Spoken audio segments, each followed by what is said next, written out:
Hey everybody, this is Brad from Johnson Small Engines, better known as the one-hand mechanic. If I can do it, you can too. Today we are working on a Briggs and Stratton 24 horsepower Intek. Okay, now it does say Craftsman on it, but that's because we're working on a Craftsman lawnmower. But this is a twin cylinder Briggs and Stratton engine Intek, and this video will go for every Briggs twin cylinder Intek out there. If your engine sounds like this,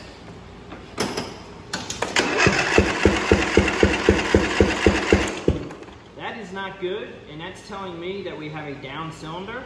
And I'm going to start it up and so you can hear it while it's running.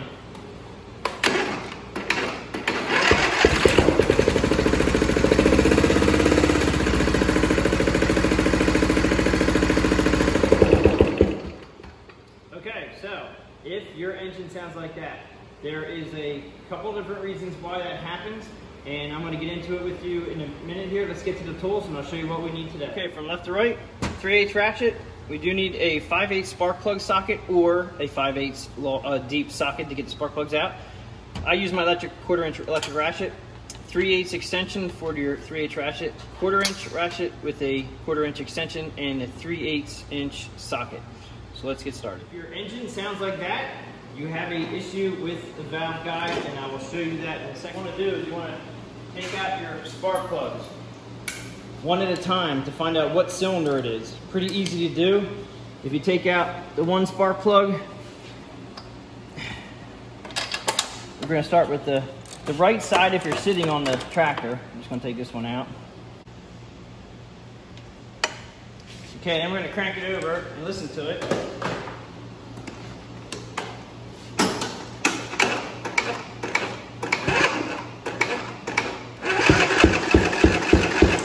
Still making a noise, and we may lose our battery. The battery is getting very weak.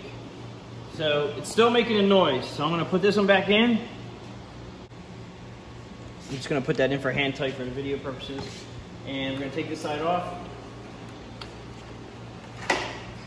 Now this is a 5/8 deep socket, and usually it's a spark plug socket that works, or you can just use a 5/8 deep socket. And I'm using a 3/8 extension. Okay, now let's see what it sounds like.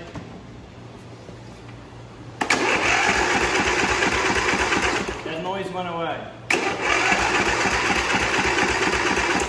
Alright, so that means that it's on this side. And the next thing you want to do is you want to take your valve cover off. Okay, so I'm going to put this up in the air so you guys get a little better visual. And I like to lean this up so the oil is going to run back into the engine from the valve covers when I take the valve covers off. Okay, so I have the engine up in the air a little bit so I can actually work on it a little bit easier and you guys can see us better. But since we know the issue's coming from this side, 3/8 socket, we'll take these off. Or sometimes 10mm, but just get these off. And you're going to want to probably need to put a rag down. Because when you take the valve cover off, you're definitely going to get a lot of leakage of oil. I put it up in the air for a few minutes just to kind of try to help the oil go back into the motor. And we are working on the fuel pump side, which means that we have to deal with this tube coming out of the valve cover, which is not a real big deal. Okay, so I'm just gonna pop this tube off the fuel pump. I got to deal with the cables and the fuel pump, but you just drop this off like so. All right, what I can see already is that these are the rocker arms here. This is a push rod. These push rods are supposed to be straight. It's bent. Now, the question in your head is, why did this happen? Most of the time, let me get a flashlight and I'll see. Yeah, I can already see what has happened. Okay, so what has happened, and this is going to be really tricky for you guys to see, but right inside the valve spring is the valve guide. The valve guide is right here, okay? That valve guide right there is not supposed to be that high. If you look up here at the other valve, the valve guide is way back in the head. This valve guide, this piece here, has gone, this piece right here, it's inside that valve spring. That has moved and it pushed out.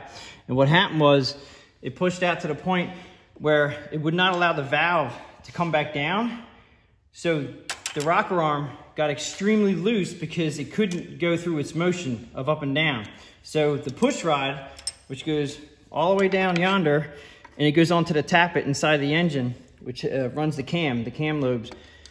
This fell off and it came back, and at some point it bent. And it's just because this was flopping around and the engine was still running at 3,600 RPMs. So the next question is, how do we fix that? Well, there's many different ways. Well, two that I'm aware of if you want to try to do it. But the only way to fix this correctly is to purchase the head assembly from Briggs and Stratton. It will come with the head, the valves.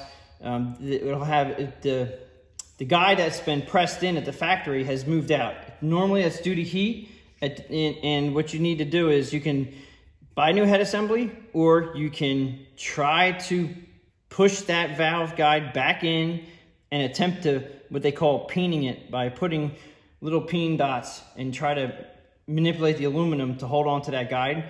I don't do that because when I put something out of shop, I don't want to have it come back. This machine, believe it or not, has 1,200 hours on it. And it may have happened just from age, but also take a look underneath your cover of your engine. If you see any remnants of mice, you want to take this cover off here and look down into your fins of your engine and make sure the fins are not full of grass or full of mice belongings.